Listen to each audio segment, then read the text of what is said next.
ป้าโทไปสร้างเฮ็ดแถวบ้านนี้แล้วบ้านนี้กำลังกินข้าวเลยทำไมคุณทำแบบนี้มันรักกินข้าวป้ากันกับพวกสร้างเฮ็ดแทบไปน้ำกันบนมือเป็นได้ถามในสมมติว่าเพิ่นอันเอากันดีๆโอเคอยู่บ่น้องเคยเพิ่นนิสัยใจคอรับได้บ่ก็ได้อยู่ได้สิเมื่อน้ำอ้ายอยู่บ่มื้อนี้ได้ใดแล้วแต่โอ้แล้วแต่อีกบ่ให้เมื่อก็ใหญ่เนาะนอนรับตื่นง่ายอยู่บ่รอบเลยบ่นี่ตื่นง่ายอยู่แล้วลอยบ่ได้ทำได้บ่อยู่หลายก็ทำได้ติ10 ปีเนาะ10 ปีเพิ่นได้บ่แต่ว่าหน้าตายังรอแต่บ่งอกได้อ่านที่บ่เฉันเด้อไอ้เมื่อได้เฉันเด้อด้วยว่าดีได้ฉันนี่อย่าหาป้าไปทิมกันได้สิว่ามาน้ำกันแล้วจะทิมน้องว่ะบ่เป็นคอนเทนต์นะพี่น้องนี่บ่เป็นคอนเทนต์เรื่องจริงเนาะคือเรื่องจริงขึ้นน้องตูนชินอนอยู่เพื่อนน้องบองนะบ่เป็นคอนเทนต์อันนี้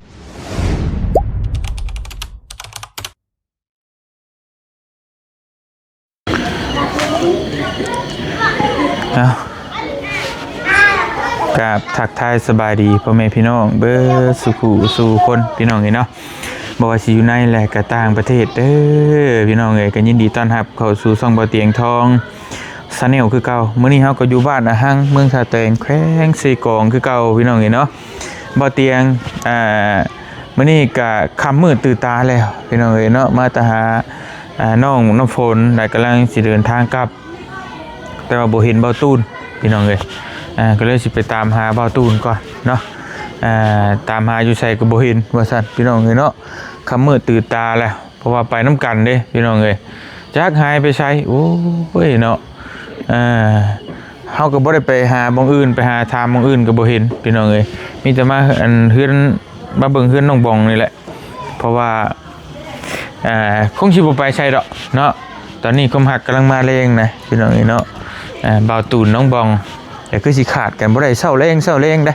เป็นมาหากันนะพี่น้องเอ้ยเนาะเดี๋ยวสิเข้าไปเบิ่งเพิ่นก่อนตามมาเนาะแต่เฮาก็บ่ได้มาฉอชนเพิ่นดอกแม่นอยู่บ่รถเพิ่นบ่แม่นบ่บ่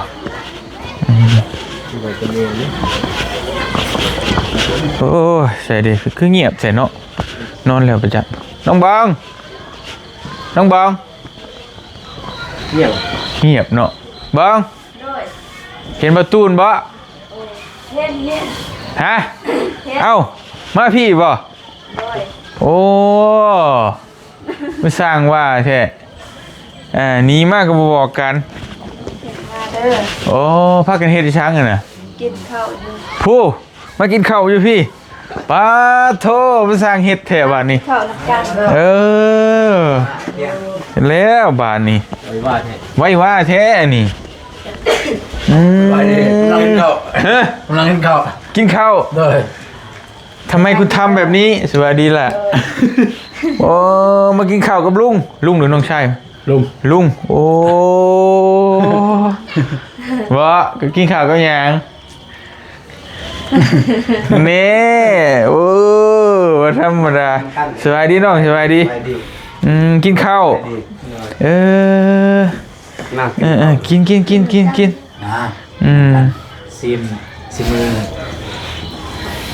ชิมือไปสาวครั้งแรกเลยโอ้เห็นว่าครั้งแรกกระตุ้นคือลายเถอะครั้งแรกเลยนะครั้งแรกนี่นางชีดิละอันบ้องบอกเห็นนะนางอ้วยนะมาชินะไปปิ้นข้างใช้กล้องนะโอเคตั้งไว้ก็ได้เปล่านุ๊กปิดไว้ก่อนก็ได้เดี๋ยวตั้งไว้ก็ได้เอาพี่น้องไงเนาะป้ามันรักกินข้าวป้ากันกับพวกสร้างเฮ็ดแทบไปน้ำกันบนมือหิวข้าวแห้งก็เมียนดีน้องคนนั้นได้กินข้าวเนาะแต่ว่าเขากินแล้วแล้วก็ได้นัดไว้แล้วตรงนี้ได้นัดตรงนี้มาเลยยานนองประสิทธามันสิกูจริงใจเป็นพิเศษเนาะคนอื่นก็ผิดนัดก็มีอยู่เด้บ่าวน้องก็ผิดนัดเรื่อยอยู่ปะฮะ เดี๋ยวเพิ่นอายนี่ทิมได้นะเขา อย่ามัน เป็นยัง มาหาอะไร ตัว มาได้ กินกินหมดลุงก็เคินแล้ววันนี้เฮ็ดได้กินเลยนี่ ต้ม ต้มแล้วคือหมูมีเจียว นั่นแหละ แต่ก็ต้มไก่มันต้องมีเจียวเด้ ลงอยู่คือมันมีแจว บ่ทันเด้ ตอบด้วยไหมครัว อ๋อเพราะว่าน้องได้เสียหายตุ้นว่าสิมาบ่แต่ว่าไอ้ตุ้นก็ตอบแบบว่าเบิ่งก้อนแบบนี้น้องก็เลยบ่เฮ็ดแจ้วพอดีมาแล้วบ่ทัน เซอร์ไพรส์เลย แบบอยากไป ทั้งนี้ก็บ่ฮู้ว่าบ่มั่นใจว่าสิมาหรือบ่กลับมาก่อน สุดท้ายมาก่อนอีกอดบ่ไหวเด้ มาก่อนแล้วก็บอกว่าหิวแห้ง หิวแห้งพร้อมก็หิวดีเด้อบ่แม่นบ่ได้แม่นตัวเด้อหิวดีไปน้ำรถก็สิกินปลาทูเว้นนี่ก็ได้หิวข้าวเฮ้ยช่วยข้าวก็กินกว่าหิวก็ได้อายบ่ ไม่ได้อายเนี่ยมาสำเนียงแล้วมันมีคำว่าอาย เอ้าช่วยข้าวเว้นนี่เนาะจวดอยู่เฮือนน้องบองช่วยเอง ช่วยเองนี่ก็ฉันก็หิวข้าวไอ้กินในเด้อก็กินว่าสิเป็นหยังนั่นแหละอายอย่าสิว่าอย่าตัวใจตัวเองเถอะโอ้หมูมีแจ่วก็แซ่บอยู่เนาะ ครับนัวอยู่ นัวอยู่เมื่อยเด้ทีหลังนี้เนาะเล่นลุงนั่งงี้เก่าก็ต้องเคยบ่ได้ที่เนาะคันเอาก็บ่ได้ที่เนาะ บ่ได้ติเป็นเบาหยอกว่ายังก็ได้อยู่น้องเคยลุงที่ได้บ่ได้อยู่ตัวยำคิดเนาะแต่เฮาแม่สำหรับบ้านเฮาน่ะบ่มีปัญหาดอกเบาหยอกกันเนาะแต่อยู่ทั้งพี่นะเด้บ่ตูนก็ฮู้ดีจังแม่งฮีดเดียวกันบ่ได้อยู่ก็ได้อยู่เนาะก็เข้าก็เคยหยอกเนาะแบบสมมุติแล้วก็หยอกกันสมมุติเฮาจะลูกเคยยังสินะลูกเคยครับได้หรือบ่ได้ฮู้น่ะเดี๋ยวได้เนาะ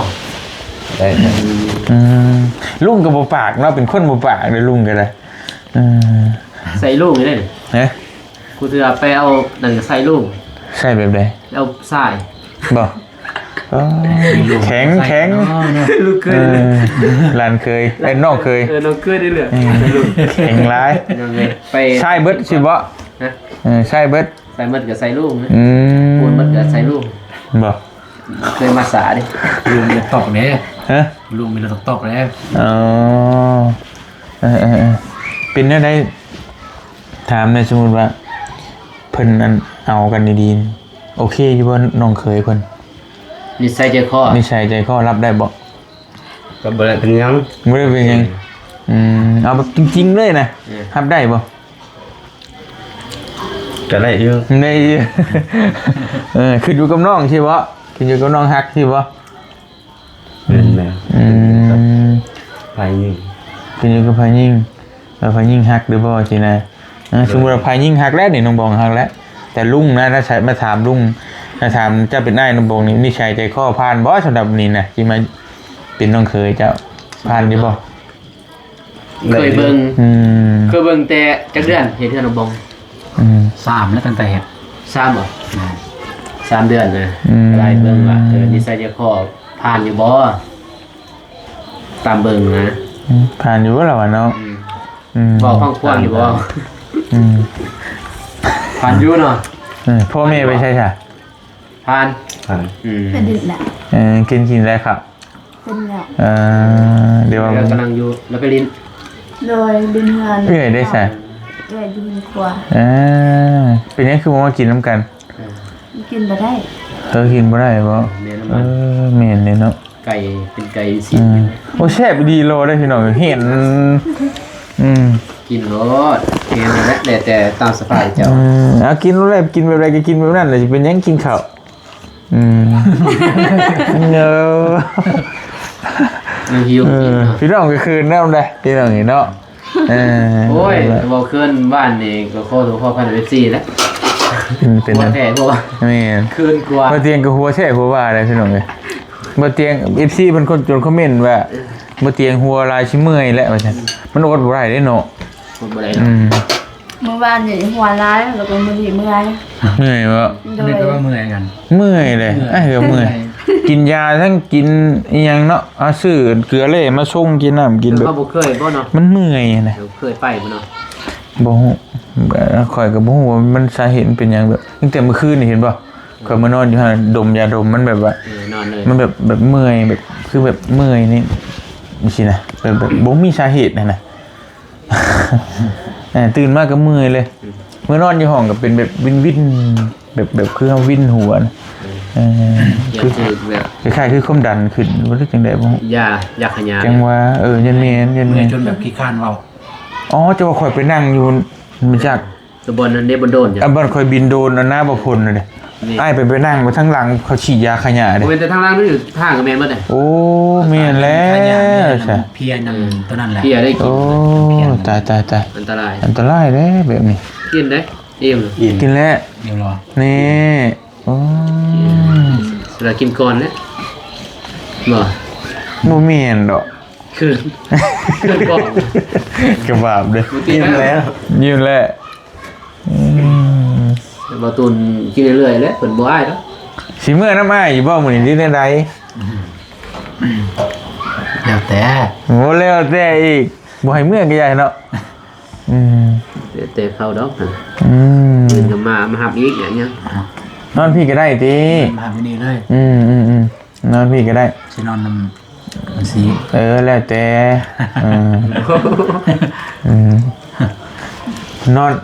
นอนรับตื่นง่ายอยู่บ่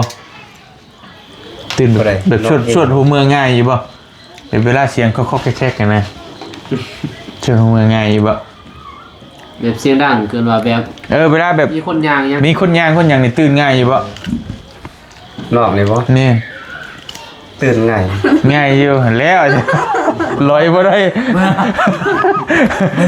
อันนี้ว่าน่าตื่นบ่ได้ดึกๆมันก็มาร้อนกับลุงเนาะดึกๆมาลอยเลยก็วี่เด้คุยกันไว้ดิจะบ่พอหลอกของกันอย่าเด้อไปได้บ่อย่านอนกับลุงอยู่ดึกๆมาพุ่นเนาะ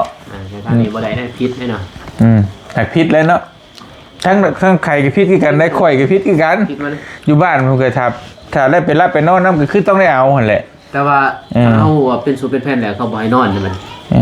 นอนแล้วมันสิเป็นยังไงเนาะแม่นบ่ โดย บ่ฮู้ของ ก็ บ่ ถือเด้ย่านบ้านเมืองนะเว้าให้นะโอ้บ่นี่ก็แซ่บไปซื้อกัน แต่ใครก็เพิ่นฮู้กันดีอยู่เนาะฮีตอันเดียวกันเด้ฮีตคล้องอันเดียวกันก็ฮู้จักอยู่เด้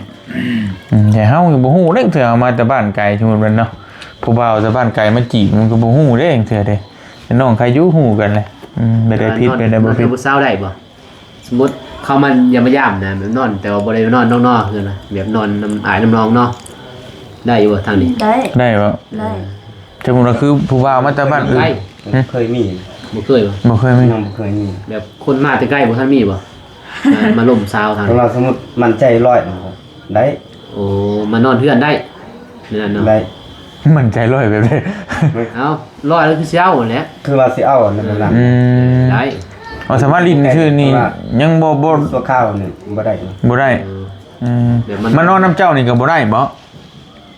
สมมุติว่าเพิ่นมาแต่ไกลแต่ว่าเพิ่นเมื่อบ่ได้เนาะสมมุติว่า ได้แต่ว่าบ่เคยมี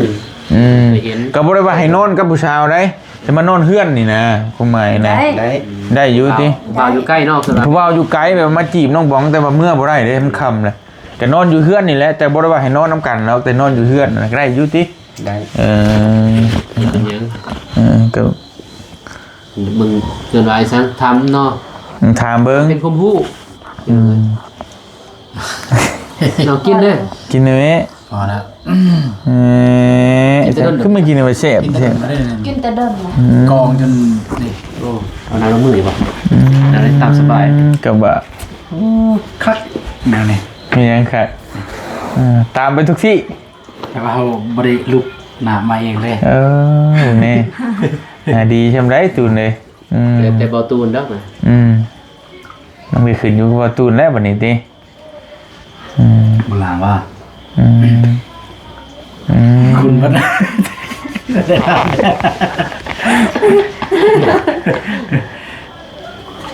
เออ ไก่สวยเดียวยังบูว่า เออ บูเมน ขอ แล้ว เอามาให้ซื้อก องพี่ เฮ้ย ลายอยุตาลายอยู่ เปื่อยแล้ว เจ้าอยู่จักปีก่อน เอาเอ็ด 21ยังน้อยดีเนาะ น้อย น้อย อืม 1 ปี แต่ว่าหน้าตาคือผู้ใหญ่ อืม ก็คือน้องบองยังน่ะคือผู้ใหญ่หมด เท่าไว้นั่นน่ะ เอาไปเว้าน้องกูฉัน แล้วเว้า โดยเถาไว อืม แม่นจะเถาไว มีนี่เท่าไว้แต่เดี๋ยวเพิ่นนี่สิเข้า30แล้วคือยังหนุ่มยังน้อยอยู่ติ 40นะจ๊ะทำได้บ่สมมุติ40 อายุบ่เกี่ยว เนอะอายุบ่เกี่ยวอีกเออ 29 ปีเนาะพอดีเขาเนาะ19 29โอ้เด็กเก่าหมดเลย ห่างกันจักที่10 10 ปี 10 ปีแล้ว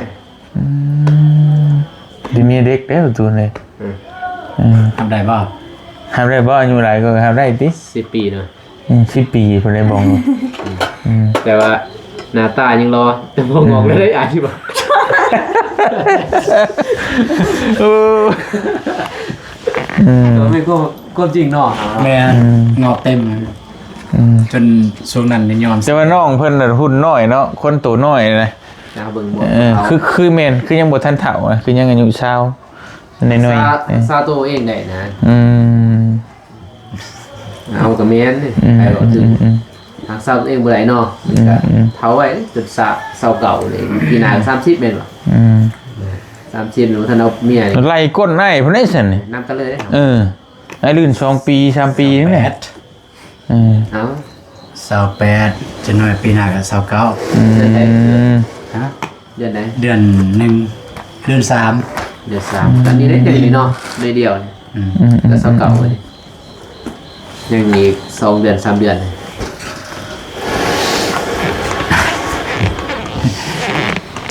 ต้มไก่ไฟสื่อ นะเปล่า แล้วบ่ตูนบ่ ว่ายังสิ ว่าเฒ่าเลยบ่ตูน ไอ้ตูนกับนาบาวเตียง คนเดียว ชื่อเมนนาบาวเตียง โอ้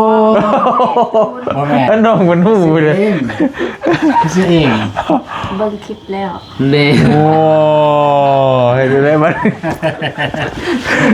เครื่องเราแตก ก็เราแตกแล้วนี่อ ตอนได้สิไปเนาะ อืม บ่ตูนตอนนั้นสิไปซื้อ อย่าได้ยอมบ่ได้ตอนนี้นะไปชื่อก็ชื่อหรอกก็จะให้ สมหวัง สมหวัง ฮู้แล้วนะใช่บ่ได้ ไม่ได้ว่าหรอกตอนนั้นนะน้องเอ้ยบ่มีไผได้ลงทุนให้ปานนี้เลย เลย เดี๋ยวล่ออยู่อีกเนาะล่ออยู่ที่ซอยอีกบาดนี่ตัวผู้หาล่างผู้ แต่ว่า FC คุณก็ซอยแล้วเนาะแต่ว่ามีรายอยู่เนาะ เชี่ยเพิ่นน่ะ นี่คือลงเดิมเบาเจ็บมาเลย ก็แล้วแต่น้องเพิ่นซอย แต่บุญวาสนานะเฮาก็เว้าบ่ได้เนาะก็แล้วแต่ซะ สอนก็ซอยน้องนุ่งก็ซอย ก็ซอยน้อง ไปเอาก็ซอยนะแต่ว่าทำงาน เอาครับ ไปได้ก็บ่ว่า เอาก็ไผก็ซอยเบิดนั่นแหละแต่บ่ได้ว่าดอกแต่ว่า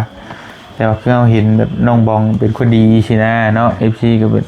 ดีเลยก็อยากให้ขาที่เอาเมียทั้งคนก็อยากให้ได้คนดีอยู่ซั่นซะอยากให้ได้คนแบบที่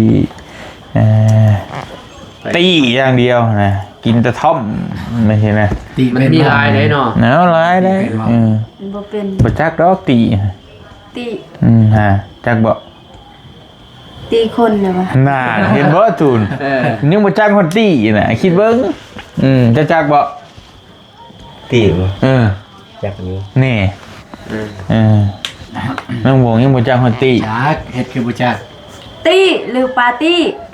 การนั้นแหละแต่ว่าสั่นๆเราสั่นๆคือตี กะเห็นอยู่ในโทรศัพท์เขาลงปาร์ตี้ แต่ว่าเราน้องเคยบ่น้องเคยไปบ่ บ่ เข้าพับเข้าหยังเต้นนั่นน่ะ แล้ววงเคยเข้าบ่ แล้ววงมีแต่แบบเคยเข้าแบบฟ้อนเมื่อนาดนั่นน่ะแบบนั้นฟ้อนในบ้าน มีงาน บ่คนทำแบบนั้นธรรมดา เข้าไปเองนะ แบบเข้าไป แบบวงใหญ่ๆแบบเข้าไปเยอะๆงอยๆโต๊ะเต้นนะเคยบ่ บ่เค เอย อ มีดีเจดีเจยังไง บ่เคย บ่เคยบ่ บ่ ถือว่าดีเลย ดีได้บ่ นะเพราะว่า ดี จะได้ลุ่มทั่วไป ลงทัวร์ลงเบากลับไป พอดูเกินเนื้อพอดูเนาะ เคลื่อนแห้งอะไรอย่างเดียว เคินกว่าเจ้าของอีกไง เคลื่อนกูเจ้า เอ ของ ออีหยังโนโล เจ้าของบ่ได้เคลื่อนนี่ยังเลย แน่ใจบ่คืน บ่ได้เคลื่อน แต่มันก็ต่างกันเยอะนั่นแหละ บ่ได้ เวลาอยู่ปกติกับมาใกล้น้องบองเนาะมันก็ต่างอยู่นี่ อยู่ทางนอกซาเด้อพี่น้องเอ้ยมาดู อีหยังตัวนี้กล้องนะบัดนี้ เอฟซีเป็นเบิ่งเนี่ยจังได๋หน้าแดงเลยเคลื่อนกลัวคู่เข้าอีกถ้าเป็นคู่สัมภาษณ์ดีกะ เคินแล้วมันเรื่องจริงเนาะเฮาก็บ่ได้บ่เคยสิไปหาคู่หาหยังให้ผู้ใดนะพี่น้องบ่เตียงก็โอ้ก็คิดอยู่ได้เมื่อวานนี่ก็แบบเรื่องจริงนะมันบ่แม่นที่ว่าเฮาลิ้นเอานะพี่น้องโอ้เฮ็ดได้ไดดิเดี๋ยวเข้าใจผู้นี้จังเทื่อพาว่าสิมารับไปเก็บกาแฟบัดปักมาประเห็นผู้ชายขี่รถไปนำคนอื่นน่ะแบบมาเซอร์ไพรส์แบบตื่นมาแบบฝันร้ายเลยนะเขาสิว่าเอาแล้วนะ กู้อยู่บ่ว่าน้องวงสิไปนั่งกับบอกคนเดี๋ยวเลย โอ้โหรักเนาะมันแบบกระทันหันปุ๊บปั๊บแต่ขนาดเฮาก็ยังบ่ได้คิดน่ะใจข่อยก็ยังคิดว่าสิให้น้องบองเนี่ยไปขี่น้ำข่อยพอบ่ตุนฮู้แล้วว่าน้องตุนสิขี่น้ำเฮาน่ะ แต่มันมาพลิกผันปุ๊บบาดเดียวเลยบอกกับแนมอยู่รถนั่นแหละบ่ตูนก็ไปเบิ่งอยู่หั่นเด้อเบิ่งอยู่ ทั้งนี้มันเกรงใจนะวันนี้ก็มุมว่าทั้งนี้มันเกรงใจทั้งนั้นเอาไปขี่ไปยำลำคิดว่าบ่เจ็บมาขี่มาแล้วกันไปขี่ไว้ผู้ ไล่นะ ถึงไล่ไปขี่ไว้เลยคิดว่าโอ้นั่นก็เก่งว่าโอ้บ่ไหวแล้วผู้เห็นผู้สาวแล้วทีมเฮาเลยว่าซั่นโอ้ยเลย เพิ่นรัก เพื่อนรักหักเหลี่ยมพี่น้องไงเนาะกับประมาณนั่นแหละเมื่อวานนี้ก็ได้แกมคอนเทนต์แน่แกมในเรื่องจริงน้ำแน่มิตรวานั่นแหละเขาก็จะขี่ถามอย่างไรเนาะพี่น้องเพิ่นกะฮู้ว่ามันอยู่พี่ก็ดีดอกกะ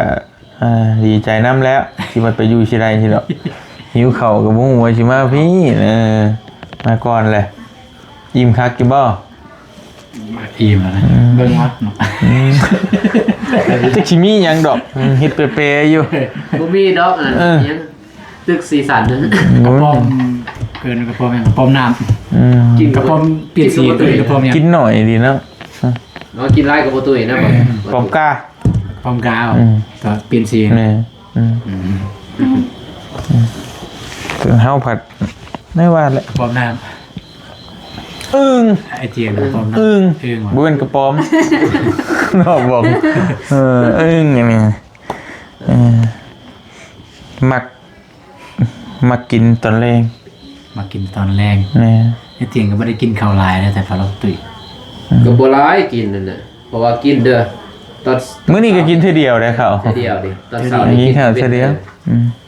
กินแต่ตอน10 โมงว่าสิครับ 12 โมง กับประเด็นนั้นตั้งแต่มาเฮ็ด YouTube นี่เฮาก็บ่ได้ค่อยออกกำลังกาย บ่ได้แล่น ตัวนั้นแหละสำคัญ แต่ก่อนหน้าก็เฮ็ดปั๊ดทุกอย่างเลยเวลาเฮามันออกกำลังกายแล้วมันเผาผลาญมันบ่ตุ้ยให้กินหลายกว่านี้อีกแต่พอที่นี่เนี่ยเฮาบ่ได้ออกเลยนะแทบสิบ่ได้ออกแทบสิบ่ได้ย่างอีกสมมุติว่ามองรถไปฮอดสมมุติว่าเนาะยกตัวอย่างคือเฮือนน้องบอกนี่รถมาจอดฮอดก็มาจอดพี่ย่างลงหันไปขึ้นเฮือนซื่อๆลงไปแล้วก็ขับรถไปอีกนะมันบ่ได้เผาผลาญหยังเลย มันก็เลยมันเฮ็ดให้บ่ได้ออกกำลังกายมันก็เลยแบบน้ำหนักก็ขึ้นง่ายตะกี้ไอ้สำน้องนี่ ไปจอยเนาะนี่หู จ่อยๆ ลองบอกมาหุ่นแบบไหนแบบนี้เลยแบบนี้เดี๋ยวแบบไอ้นงมันแบบว่า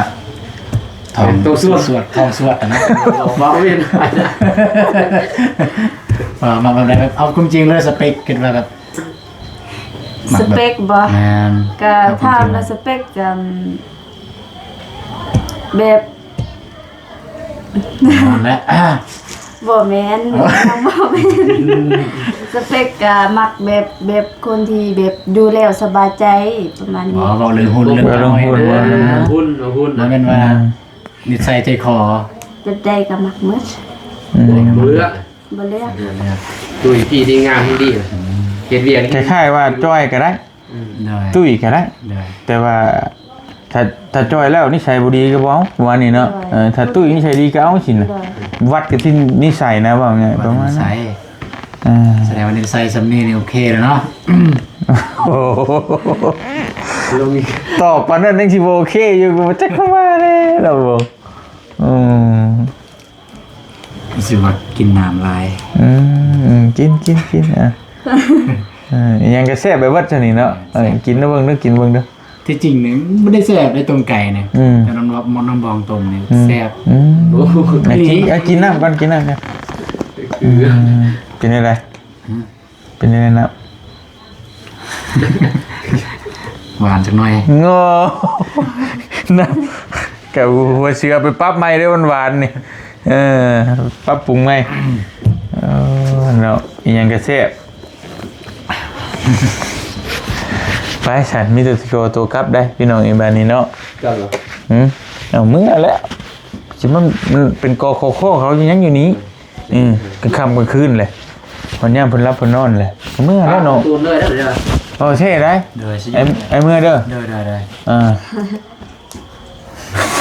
มืออื่นมาก โอ้ดีป่ะ มืออื่นมากบ่พอ ฮะ บ่มีเงินนี่ ผมมีเงินช่วยได้เงินเดือน YouTube จะได้ออกหน่อยเนาะ แม่น ไอ้เอ้ยเฮาเรียบร้อยได้ไอ้เสียเงินมาใช้ซอยล้างเบียร์มันหันเงินก็เบิดเลยหน้าเอาไปยืมธนาคารมาก่อนนะบ่มีกระยามันเท่บ่อยู่นี่เนาะ เด้ออยู่นี่แหละ โอ้เท่ได้พี่น้องเอ้ยบ่เมื่อดีได้บ่แม่นคอนเทนต์อีกได้นี่ก็อยู่เท่ บ่ตูนอยู่ในหาอยู่บ่ ให้อยู่บ่บ่ โดย บ่จากใจเลย ตัดใจได้ให้อยู่ ให้อยู่แต่ว่านอนก็นอนนำอ้าย เอาก็บ่ได้ว่าหรอกตัวนั้นเนาะเฮาก็บ่ได้ว่าหรอกที่สิอยู่ไปนอนนำกันโลดมันก็บ่ได้แหละแต่งในแป้งไป เอาทางบ้านนี้นอนนำกันบ่ได้บ่ แม่นะ ถ้าสมมุติว่าสิเอากันลีนะปกลงปลงใจกันลีนอนกันบ่ได้เนาะ ได้ ได้อยู่ ไปสู่เป็นแฟนนี่บ่ได้บ่ บ่ได้แล้วก็ ที่ คื จ อ ริงเนี่ยก็นอนซื่อๆนะนอนซื่อๆแบบนอนเสลียงกันซื่อๆนะ โอ้มันก็บ่ฮู้แล้วไปอยู่นอนนำกันมันสินอนซื่อๆไปสิฮู้เนาะทั้งนี้ก็สิบ่กล้าอีกแม่นบ่ล่ะเพิ่นสิมั่นใจว่าสินอนนำซื่อๆเข้าไปอยู่ห้องผู้ บอก ถ้าสมมติว่าสมมติว่านอนน้องน้ำกันเนาะเจ้านอนน้องบองนอนน้องตูนนอนน้ำกันเลี้ยงกันบ่เป็นหยังเนาะกะชีคือนะคิดเห็นอยู่ตอนนั้นน่ะนี่เข้าห้องมีห้องส่วนตัวอีกมันสิมั่นใจจักเปอร์เซ็นต์น่ะไปนอนอยู่ซื่อพี่น้องเอ้ยแต่ก็ได้แม่นบ่ ได้ แต่สำหรับบ้านบ่เตียงน่ะได้เลยพี่น้องเอ้ยเนาะขอแต่ว่าก็จะมักสิเอาอีหลีนะเอากันลีนน่ะยังบ่ต้องขอยังบ่ต้องหยังก็ได้นะก็ไปนอนน้ำกันเลยแล้วก็ให้พ่อแม่ว่าน้ำหลังถ้าเจ้าบ่เอาก็โดนแล้วน่ะก็ไม่แล้วเท่านั้นน่ะโดนอีกนั่นก็สิงัวสิควายก็ว่ากันไปแล้วเงินจักล้านก็ว่ากันนะ คิดดูนะบ่มีปากบ่ได้ แต่ต้องมั่นใจร้อยนะก็ได้คือกันนี่ก็แล้วแต่พิจารณาเนาะลุงก็เบิ่งยากกันทั้งนี้ก็เนียมเลยเฮ็ดได้เฮ็ด เกลียดมันคืนเลย เฮ็ดนอนบ่หลับไปจาก มันคือนะคือจริงได้ว่าไอ้2คนเนี่ยแกบ่ว่าเดี๋ยวงงบ่งง เดี๋ยวนี่ไหนกัน ลูกยังงงอยู่ จักแผนเพิ่นแผนเขาแล้วน่ะ จักก็เต้นจักอีเรื่องจริงอยู่เนาะ บ่แผนกันแล้วเขามาเฮ็ดเฮือนได้แล้วน่ะเฮ็ดเฮือนแล้วเรียบร้อยบัดนี้ขึ้นเฮือนแล้วเรียบร้อย เรื่องจริงลูก โอ้นี่น้องเอ้ยฉันเด้อไอ้เมื่อได้ฉันเด้อ ด้วย ว่าอีได้ฉันนี่อย่าหาว่าป้าไปทิ่มกันได้สิว่ามานํกันแล้วคือทิ่มน้องว่ะวันนี้ความสมัครใจได้ทำ อันนี้ก็สมัครใจของน้องเอง ถ้าเมื่อน้ำไม้ก็ได้เด้อเบิ่งแยงเอาเด้อในใดกันจะนอนกัน จะสิรอแล้วก่อนนี่ ผมจะกูเอาแล้วบ่เอาได้วันนี้นะเอาไปแล้วเฮาก็ตะกี้เฮ็ดได้แล้วบ่เป็นคอนเทนต์ได้พี่น้องอันนี้บ่เป็นคอนเทนต์เรื่องจริงเนาะคือเรื่องจริงขึ้นน้องตูนสินอนอยู่เพื่อนน้องบองอ่ะนะบ่เป็นคอนเทนต์อันนี้ก็เรื่องจริงอีกพี่น้องเอ้ยไปโอเคเด้อน้องเด้อ เด้อลุงก็เบิ่งยาก นี่เด้อ ครับเด้อ โอ้ย ปลอดภัยเด้อ โดยบื้นเจอกัน เจอกัน แฮมาครับอยู่นี่แต่ว่า เดินมาเลย โอเคแปลกๆแค่หน่อยเนาะ สินอนรีบอ่ะ น้องได้หลีไป ให้มาหับอยู่นี่พ่อจะคิดเบิ้งแต่ว่าน้องเพิ่นก็บ่สินอนน้ำลุงนะความหมายคือสินอนน้ำอ้ายน้องบอง มียุ่นยานอนหลับเลยเนี่ย โถ่เบิ่งหน้าแล้วนี่ผู้ปานนั่นก็ได้ที่เฮ้ยบ่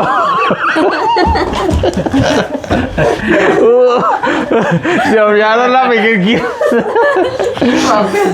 เนาะบอลี่บ่ดีนะ เฮงยากได้บ่ได้ที่บอยผู้นี้นอนมารับอีกเลยตายแล้วกูแล้วเวกมันคืนมาดิ ตาแดงมัน โอ้ตลกอันนอนนี่บ่เจ้านอนนี่บ่ โดย นอนนี่ช่ำอยู่นอกช่ำบ้านนี่โอ้ตายแล้วมีเบิ่งนอนอยู่บ่ขออนุญาตเด้อเบิ่งนี่ โดย โอ้กะเบิ่งนอนแล้วก็ใหญ่อยู่เนาะนอนนำกันก็ได้ สินอน2คน สัมสกิ้งเนี่ยแต่ผม กิ่งเฮ็ดที่ควงว่านอนควงว่ากิ่งออกมาเลยพูดทั้งนั้นก็เงียบไว้ไปชั้นแรกประตูก็เบิ่งแล้วเงียบๆบ่ได้ล็อกหน้าบ่ได้ล็อกเงียบไว้ล็อกยันเปิดเสียงมันดังเลยเงียบๆไว้นะโอ้ยจังนั้น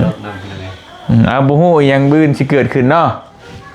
ถ้าว่าเฮามารับปกติกับปกติพี่น้องเอ้ยอ้ายเอ้ยครับเป็นโทษแล้วก็ว่ากันอีกเทื่อนึง เขาเป็นโถนเฮาแล้วเขาบ่มีเงินเฮา ก็จำเป็นแล้วก็ได้รับปากน้องเพิ่นน่ะดิบ่มีก็หาบ่มาก็กู้แล้วซั่นน่ะหาทางเพื่อความสุข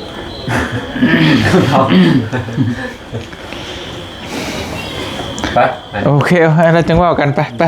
กลับเด้อ ครับเด้อดีเด้อโอเคเด้อแล้วน้องเด้ออยู่ดีมีเฮงไปพี่น้องเอ้ยเอามาลุ้นเบิ่งน้ำบืน อาบน้ อ๋อ